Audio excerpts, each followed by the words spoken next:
Bonsoir à tous, bienvenue sur ma chaîne Tarotcam.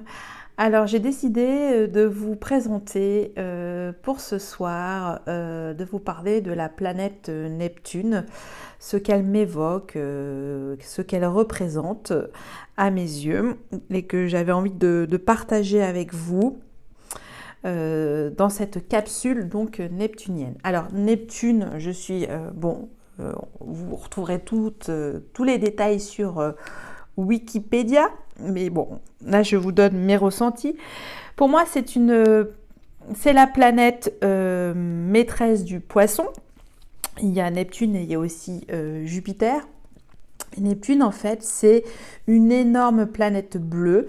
Ici, elle est représentée par le trident de Dieu, donc qui symbolise, qui est apparenté aussi au dieu Poséidon, dieu des mers. Neptune, c'est une énergie de rêve,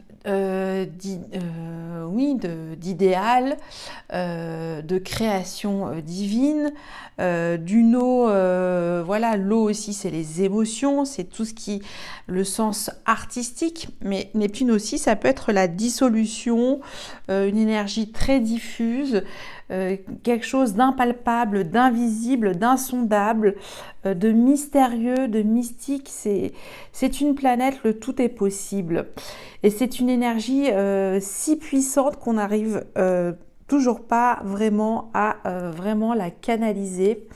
Et parce que c'est une planète transpersonnelle. Elle est trop loin pour qu'on puisse la ressentir dans notre vie de tous les jours. Alors du coup, j'ai voulu un petit peu, donc j'ai fait bien sûr cette petite peinture rapidement avec un petit rouleau de l'acrylique. J'ai fait un petit contour et voilà. Pour ça, j'ai fait une petite création parce que j'aime bien peindre pour la petite histoire. Et donc j'ai sorti l'oracle Béline pour vous expliquer comment utiliser au mieux Neptune. Alors déjà, j'ai déjà tout préparé, hein. J'ai fait une petite mise en scène aussi avec la carte bleue, la meilleure carte du jeu dans l'oracle Béline. Le bleu, donc la protection de toute cette énergie d'amour, puisque aussi c'est une planète très généreuse. Elle a de toute façon cette qualité énorme, c'est qu'elle elle diffuse tout ce qu'elle peut en termes d'énergie, et c'est une énergie qu'il faut savoir aussi gérer. Alors, j'ai mis l'homme en haut pour vous indiquer que là c'est la phase que l'homme représente en fait Dieu le Père. Bon, on va dire c'est une énergie masculine, mais c'est l'éther, le ciel, l'au-delà, l'univers. On peut-être c'est les deux, mais bon, en tout cas c'est une énergie yang. La puissance masculine est révélée et représentée ainsi. J'ai mis sur notre terre l'énergie féminine, donc Gaïa, notre terre, donc la femme, donc l'énergie astrale, l'énergie d'ici-bas. Qu'est-ce que j'ai mis la clé, la destinée, pour vous dire que voilà que ces énergies sont liées et doivent fusionner, comme quelque chose d'intrinsèque qui doit être relié et complémentaire. Voilà, l'un ne va pas sans l'autre, c'est ainsi, c'est la vie. Les deux forces intérieures sont nécessaires pour mieux se connaître. D'où cette protection aussi que j'ai mis pour vous présenter l'histoire de cette énergie neptunienne.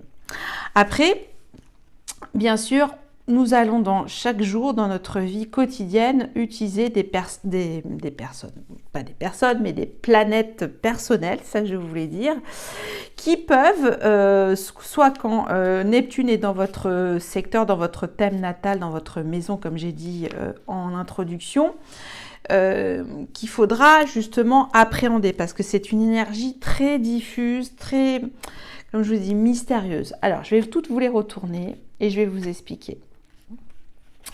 J'espère que c'est un peu clair ce que je vous dis. C'est bon, c'est à ma sauce, hein. Alors, donc, on a les deux luminaires, le soleil et la lune. Alors, donc le soleil, c'est quelque chose de très clair, ça vit le jour, ça a besoin de choses éclairées, hein. Et avec Neptune, eh ben voilà, hein, le soleil, Neptune ensemble, c'est quand même la rencontre du feu et de l'eau. Alors comment concilier les deux? Ben voilà, mettre à l'intérieur cette étincelle d'énergie et d'aller chercher en fait la lumière dans cette énergie gigantesque, hein, qui est Neptune. Donc, savoir bien fonctionner ces deux rencontres aussi entre le Soleil et Neptune en termes de lumière. Il y a la Lune. Alors, la Lune et Neptune, c'est les choses cachées, donc ça communique très bien ensemble. Mais il peut y avoir quand même aussi des incompréhensions, des choses d'enfumage. Donc, si le Neptune est mal aspecté à votre Lune, il y a aussi toute une recherche à faire sur les énergies, comment elles communiquent entre elles et comment travailler dessus sur votre émotionnel, hein. Parce que là, c'est le soleil, c'est ce qui vous représente, c'est votre signe premier, on va dire, hein. Donc là, ça fait travailler votre aura, ok? Là, ça vous fait travailler avec l'énergie de la Lune et Neptune, votre émotionnel, un émotionnel diffus. Donc, il faut faire attention à ça. Et pareil, le Soleil, vous pouvez aussi trop vous exposer. On peut avoir aussi un plexus solaire trop exposé. Pareil avec Mercure qui, avec Neptune, ça peut être le conteur, le merveilleux, c'est un petit peu l'enchantement aussi de l'intelligence, hein. Donc c'est des énergies qui vont très bien ensemble, qui communiquent très bien. Donc pareil, on vous demande avec Neptune d'aller chercher cette énergie qui est vraiment des ressources fabuleuses, hein. Neptune, c'est la ressource de l'artiste.